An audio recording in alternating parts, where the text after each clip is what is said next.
আমি ইউনূস হাসিনা দ্বন্দ্বের বলির পাঠা টিউলিপ সিদ্দিক। বাংলাদেশের দুর্নীতি মামলায় অভিযুক্ত হওয়ার পর নিজেকে বলির পাঠা বলে দাবি করেছেন ব্রিটিশ পার্লামেন্ট সদস্য ও প্রাক্তন ট্রেজারি মন্ত্রী টিউলিপ সিদ্দিক। সাবেক প্রধানমন্ত্রী শেখ হাসিনার ভাগ্নি টিউলিপ জানিয়েছেন, মামলাটি সম্পূর্ণ ভিত্তিহীন এবং রাজনৈতিক প্রতিহিংসার শিকার হচ্ছেন তিনি। খবর গার্ডিয়ানের।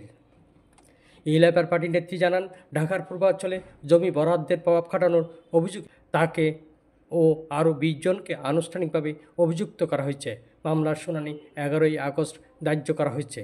তবে টিউলিপ জানিয়েছে, তিনি এখনও কোনো আনুষ্ঠানিক সমন পাননি এবং অভিযোগপত্র দেখেননি। তার ভাষ্যে, আমি যেন এক অদ্ভুত দুঃস্বপ্নের মাঝে আটকে আছি, যেখানে বিচার শুরু হতে যাচ্ছে, কিন্তু আমি জানি না আমার বিরুদ্ধে আসল অভিযোগ কী। বাংলাদেশ কর্তৃপক্ষ জানিয়েছে, যুক্তরাজ্য ও বাংলাদেশের মধ্যে প্রত্যর্পণ চুক্তি না থাকায় প্রয়োজনে তার অনুপস্থিতিতে বিচার হতে পারে। টিউলিপ সিদ্দিক বলেন, বাংলাদেশ ছাত্র নেতৃত্বাধীন বিক্ষোভে শেখ হাসিনা সরকারের পতন হয়। ক্ষমতা পরিবর্তনের পর অর্থনীতিবিদ ও হাসিনার দীর্ঘদিনের প্রতিদ্বন্দ্বী মোহাম্মদ ইউনূস ক্ষমতায় আসার পর তার বিরুদ্ধে বিভিন্ন অভিযোগ শুরু হয়।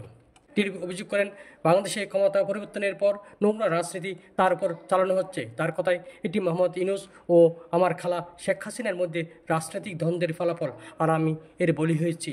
বাংলাদেশে যারা অপরাধ করেছে তাদের শাস্তি হওয়া উচিত, কিন্তু আমি তাদের মধ্যে নই।